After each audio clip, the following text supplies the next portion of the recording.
À la une de Bonjour la France aujourd'hui, ils sont en couple, ils s'aiment, mais ils ont décidé de ne pas vivre sous le même toit. On les appelle dans les pays anglo-saxons les LAT, Living Apart Together, les VCCS, les couples vivant chacun chez soi au Canada, et en France, les CNC, les couples non cohabitants. Derrière ces petits mots doux, un constat, cette situation de vie est de plus en plus fréquente. Au moins 1 200 000 Français auraient choisi de faire couple à distance selon une récente étude de l'INED, l'Institut national d'études démographiques. Déçus par la vie de couple ou alors volonté de garder une certaine indépendance, ce mode de conjugalité du chacun chez soi peut étonner. Alors on demande votre avis tout simplement, vous, chers auditeurs. Est-ce que vous aimeriez vivre en couple, mais chacun chez soi, séparément, ou comment vous vivez cette relation au quotidien? Est-ce que vous comprenez ce choix censé préserver les mystères d'une relation amoureuse, mais qui n'est pas donné à tout le monde financièrement? On attend vos témoignages au Standard d'Europe 1 au 39 21 ou encore sur les réseaux sociaux, #Bonjour la France. Mathilde, parlez-nous de cette étude de l'INED, s'il vous plaît. Eh bien, cette étude de l'Institut national d'études démographiques tente, dans un nouvel ouvrage, La famille à distance, de cerner ces couples qui ne vivent pas ensemble. Et selon cette recherche, vous l'avez dit Daphné, plus d'1 million d'amoureux vivent ensemble, mais séparément, soit moins de 3% des 18-79 ans. Donc ce n'est pas non plus un phénomène courant. Alors à quoi il ressemble, ce couple à distance? Eh bien, il vit plus fréquemment en Île-de-France. On apprend aussi qu'il vit dans les grandes communes, plus que sous les couples qui vivent sous le même toit. Et malgré le prix élevé de l'immobilier, si c'est une femme, on apprend que son niveau de vie est plus élevé. Il s'agit plus souvent de cadres que d'employés ou d'ouvrières.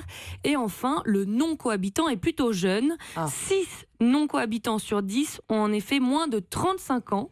De jeunes adultes qui bien souvent ont connu une première séparation. Ce qui pousse certains à ne pas vivre ensemble, et bien souvent c'est un enfant issu d'une première union que l'on ne souhaite pas imposer à son nouveau partenaire. Et visiblement c'est souvent le cas. J'ai recueilli le témoignage de ces familles recomposées et vous allez voir qu'il y a bien souvent besoin d'une très grande organisation. On va en parler avec vous, Mathilde, et avec vous, chers auditeurs, dans un instant sur Europe 1. Le Standard est ouvert et les réseaux sociaux aussi. À tout de suite. Europe 1, Daphné Burki. Europe 1, Daphné Burki.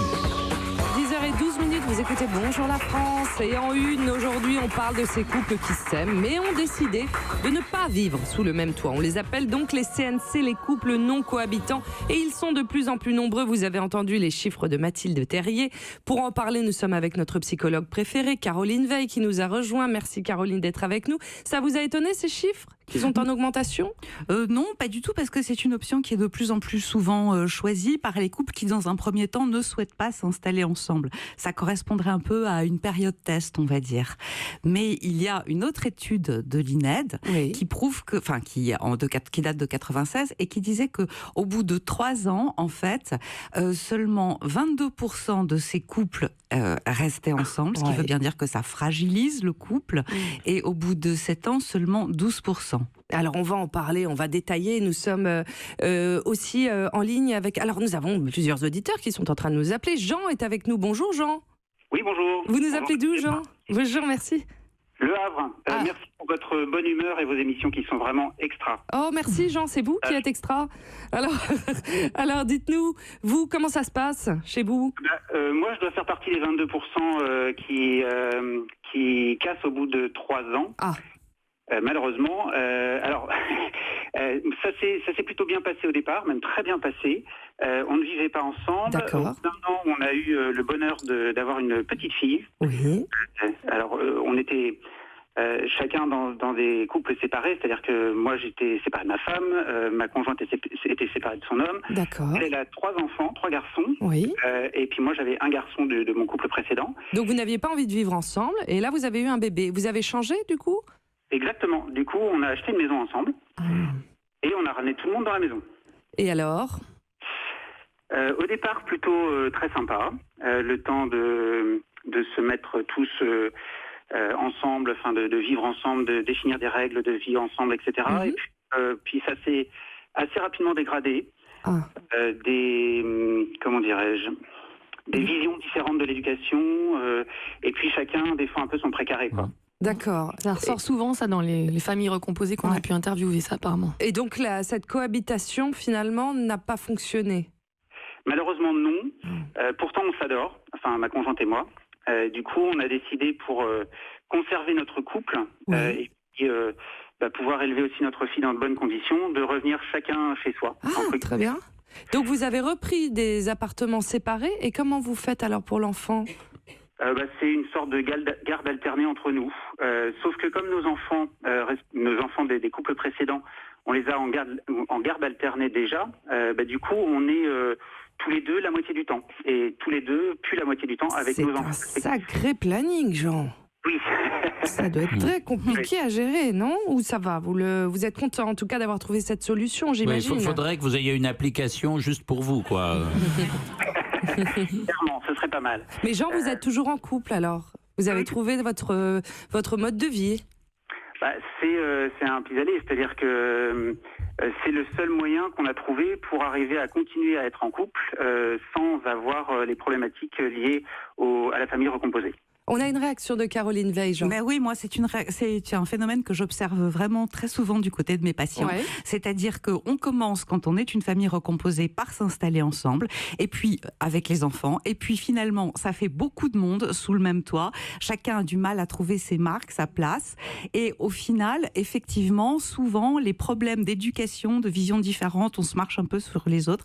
Il faut supposer aussi que les fratries s'entendent bien, ce qui n'est pas toujours évident, parce qu'il y a des jalousies, des rivalités intestines qui font jour à ce moment-là.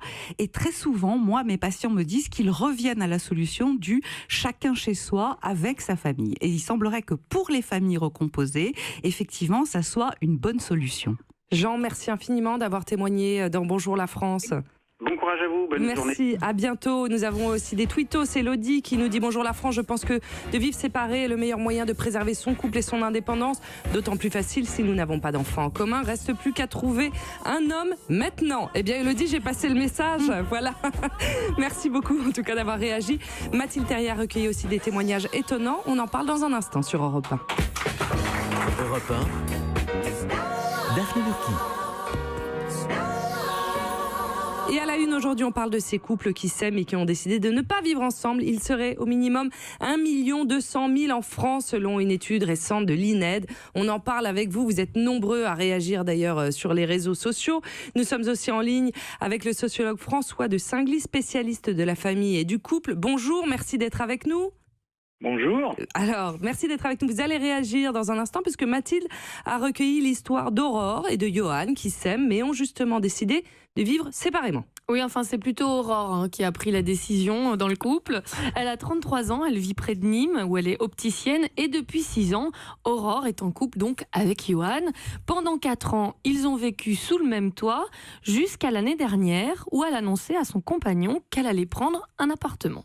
J'ai demandé, on va dire un coup de tête, j'ai demandé à ce qu'on vive chacun chez soi. Ça va faire bientôt 1 an. Parce que tout simplement, c'est que lui a des enfants et vu qu'on les avait constamment, ça a été très difficile avec moi. Et donc, vu que moi aussi j'ai des enfants en famille recomposée, j'ai préféré moi m'occuper de mes enfants et lui se débrouiller avec ses enfants. Ça se passe très bien. J'ai plus de temps finalement avec mes enfants. Lui prend plus de temps avec ses enfants. Et quand on a besoin de se retrouver, on se retrouve. On dirait qu'on est un nouveau couple qui se redécouvre et je trouve que c'est beaucoup mieux. Ce qui posait problème, c'était leur vision de l'éducation de leurs enfants. C'est ce qu'on a entendu dans le témoignage de Jean tout à l'heure. Aurore en a 2, un enfant de 11 ans et 8 ans. Son compagnon en a 2 aussi, de 13 ans et 10 ans. Mais alors comment ils font ? Ils en ont un aussi en commun, de 4 ans. Alors justement, comment ils font avec le petit dernier ? Eh bien, comme s'ils étaient divorcés. On se partage la garde tous les deux du dernier. Et pour nous, ça se passe très bien. Parce qu'il y a des jours où moi je peux être fatiguée et lui prend la charge de notre dernier qui a 4 ans et demi. Et puis on s'alterne la garde d'Esteban, donc du dernier quoi. Lui était content puisqu'il disait qu'il avait 2 maisons. Et c'est vrai que là, depuis quelques semaines, qu'il aimerait que papa et maman soient ensemble. C'est vrai que c'est assez compliqué pour un enfant de vivre cette situation, mais on fait le maximum d'activités quand on est tous les 3. C'est quand même étrange. Même si c'est des nouveaux modèles de famille. Oui, mais on a l'impression que les jeunes aujourd'hui baissent les bras dès le début et ils veulent pas faire d'efforts. Nous sommes aussi avec Caroline Veil qui est avec nous. Ils ont vécu ensemble pendant 4 ans avant de revenir finalement en arrière. Alors, ils ne vivent plus ensemble aujourd'hui, mais ils continuent à se voir toutes les semaines et tout est une question d'organisation. Je ne travaille pas le mercredi, donc on se voit le mercredi. Et on se voit les week-ends. Vu qu'un week-end sur 2, je n'ai pas mes enfants, je suis chez lui et lui, un week-end sur 2, il est chez moi. C'est pas beaucoup. C'est comme toutes les semaines, mais après, moi, j'en souffre pas de pas être tout le temps avec lui, donc lui non plus. Les trucs du quotidien, c'est le fait de pas être obligé de se maquiller ou je sais pas comment dire. Il n'y a pas la contrainte de couple où se dire bon bah on va regarder quelque chose à la télé. Je vis mieux. Bon, Aurore a l'air de plutôt bien vivre cette situation. Pourtant, elle me confiait à la fin de l'interview qu'elle aimerait bien un jour retourner vivre avec Johan quand ça ira mieux avec les enfants. Alors François de Singly, vous êtes avec nous au téléphone. Quelles sont les principales raisons de ce choix de vie? Ça vous fait réagir, ce témoignage? Oui, non, il est intéressant. C'est toujours difficile de faire l'aller-retour, contrairement à ce que peut-être disait un intervenant. C'est-à-dire que très souvent, en tout cas pas pour les familles recomposées, mais pour les couples, j'allais dire premières, soit qui commencent, donc ils sont jeunes, soit qui recommencent quand ils sont âgés, hein, parce que il y a aussi beaucoup de couples non cohabitants après à 50, 60 ans, justement quand il n'y a plus les enfants. Et là, d'une certaine façon, c'est très souvent une décision du chacun chez soi. On voit que le problème, il n'est pas d'abord famille recomposée, etc. C'est quand l'expression chacun chez soi, elle est très jolie. Et moi, je comprends son attraction. Ah oui ? Oui, non, mais elle est très jolie au sens, oui, puisque un de nos objectifs en tant que chacun, hommes et femmes, c'est de rester autonome et indépendant. Alors, autonome et indépendant, François de Singly, on va être clair pour les auditeurs qui nous écoutent, ce choix de vie, ça a un coût. Ça implique d'avoir 2 logements, par exemple. Il n'y a plus de mutualisation des dépenses. Ça concerne donc une catégorie financièrement assez aisée de la population. Comment on fait si on ne dispose pas de ce pouvoir d'achat et que pourtant on a envie de vivre comme ça, on a envie de suivre ce schéma? On a envie de le suivre, mais le problème qui reste et qui n'est pas complètement réglé, je pense, y compris dans les 2 couples qu'on a entendus, là, chez Jean et Aurore, c'est le problème de quand on fait du temps commun, comment ça se passe, et chez qui, par exemple. Est-ce que les 2 espaces, les 2 chez soi, peuvent devenir du commun? Est-ce qu'il y en a un? Là, c'est quand même pas si simple, parce que ça veut dire que on a la joie de se retrouver, mais il faut à nouveau juste le week-end, si c'est un week-end sur 2, comme j'ai dit tout à l'heure, ça veut dire que pendant ce week-end, justement, on n'a pas, même si c'est juste un anniversaire avec que des copines et tout, va pas falloir commencer à ce que le soi personnel, c'est-à-dire ma vie à moi, commence à empiéter. Donc, de toute façon, il va y avoir une contrainte. Il faut bien voir que le commun, c'est à la fois une chose merveilleuse et une contrainte. Et donc, les gens essayent de trouver, de dégager, mais de toute façon, il restera quand même une contrainte. Quand on est toujours sous le même toit, on a la contrainte de comment on arrive à se préserver du temps à soi. Et quand on n'est pas ensemble, eh bien, il reste à nouveau le même problème, mais dans l'autre sens. C'est comment faire du commun. Et il faudrait leur demander, quand vous en avez à l'antenne, c'est justement qu'est-ce qu'ils font comme pratique commune. Qu'est-ce qu'ils trouvent comme activité. Ils font des sorties avec leurs enfants. Caroline Veil. Alors, on l'a bien entendu, de la part d'Aurore, quand elle dit « j'ai pas besoin de me maquiller », ça veut dire que malgré tout, le choix de ne pas être ensemble est toujours aussi lié à la séduction. Il s'agit de rester séduisant pour celui ou celle avec lequel on n'est pas tout le temps. Et la séduction, elle tient à 2 choses, c'est-à-dire que le manque crée le désir, parce qu'on ne se voit pas tout le temps, donc du coup, on a plus envie de se retrouver. Mais en même temps, on attend beaucoup plus des moments où on va être ensemble.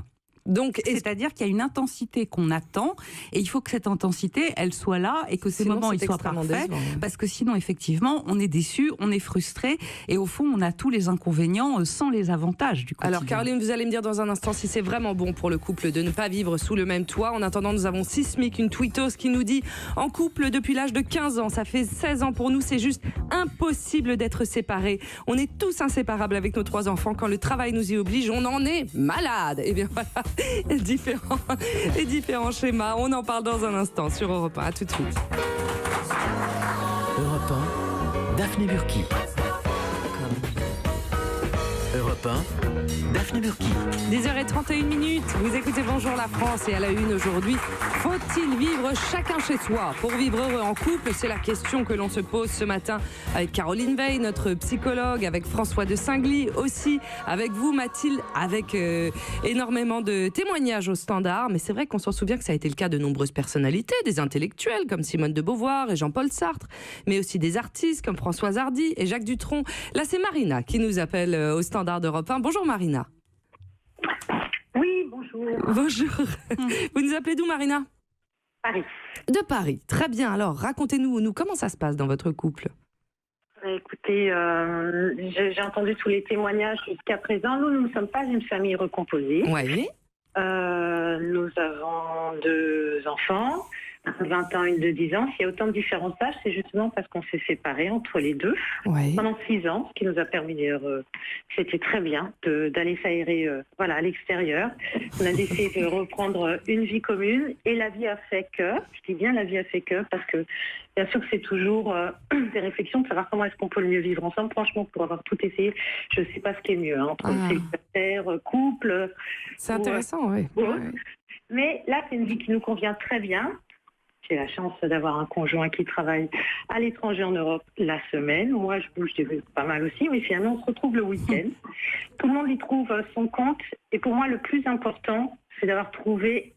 c'est toujours des vies d'équilibristes pour tout le monde, hein, de toute manière, la vie en couple ou tout ça. Mais c'est de ne pas tomber, justement, moi c'est très important pour moi, dans la facilité, et je trouve ça très triste de vivre quelque part chacun chez soi, et je trouve ça un peu trop facile. Pardon, hein, c'est un peu ma vision des choses, mais justement, je voulais pas tomber sans trouver le juste équilibre entre être libre, avoir de la liberté, jouir de la liberté dans le bon sens du terme, et ne pas tomber dans l'individualisme. Donc à temps partiel, en fait. En fait, c'est un temps partiel, c'est-à-dire qu'on est super heureux de se retrouver et on est super heureux de se quitter. C'est intéressant. Et voilà, mais c'est vrai, vous avez raison, ça veut dire des bonnes situations, et que c'est pas donné à tout le monde. Bah oui. Alors, c'est pas toujours le cas. Il y a beaucoup de commerciaux aussi qui sont sur les routes pendant toute la semaine et qui se retrouvent seulement le week-end aussi. Mais c'est intéressant. Vous avez trouvé en tout cas votre équilibre et vous n'avez pas lâché. En tout cas, Marina, merci beaucoup d'avoir témoigné dans Bonjour la France. Ça vous fait réagir aussi, Caroline et Ariel? Oui, c'est-à-dire qu'elle parle d'aération, donc de respiration. Le couple trouve une respiration. On a besoin de se manquer. Et elle le dit très bien. On est content de se retrouver et on est content de se quitter. Ce qui veut dire qu'on aspire aussi à cette liberté dont elle parle. Non, ce qui est drôle, je trouve, dans cette intervention, c'est qu'elle a prononcé un mot qui n'a pas été prononcé depuis le début, sans doute par pudeur, qui est le mot individualisme. Parce que finalement, ça consiste tout ça à relativiser quelque chose qui doit être absolu, qui est toujours pensé comme absolu. L'amour, c'est pensé comme absolu, c'est pensé comme un idéal, c'est une fusion, c'est quelque chose qui ne se fait pas à la carte. Et relativiser l'amour, ça procède d'une démarche individualiste qui consiste à l'adapter pour soi, à en faire quelque chose qu'on consomme comme on le souhaite. Et d'une certaine manière, je ne sais pas si ça c'est encore de l'amour. C'est quelque chose qui est un mode de vie qui plaît, mais est-ce de l'amour? Caroline? Moi, je rejoindrais plutôt Ariel, parce que je pense que quand on s'aime vraiment, on n'a qu'une seule envie, c'est d'être absolument tout le temps ensemble. Donc, est-ce que c'est un amour qui est moins passionné que celui des débuts? Est-ce que c'est une solution pour s'adapter aux contingences de la vie moderne? Bon, chacun c'est un certain refroidissement. Oui, parce que quand l'auditrice dit « j'ai la chance d'avoir un compagnon qui travaille à l'étranger », c'est une chance, c'est quand même lourd de sens ce mot.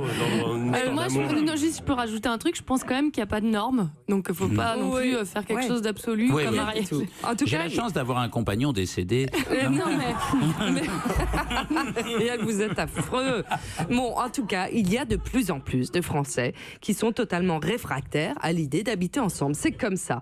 Vous avez rencontré Félix, vous, Mathilde? Oui, Félix est jeune, il n'a pas encore 30 ans, il fait partie donc de la tranche d'âge la plus haute, selon l'INED, de ses non-cohabitants. Et c'est vrai que Félix n'envisage pas du tout de vivre avec quelqu'un qu'il aime. Ça tombe bien, en ce moment, il est célibataire, mais quand il était en couple, ça lui arrivait plusieurs fois, Félix a essayé pendant 1 mois. Ça l'a totalement angoissé.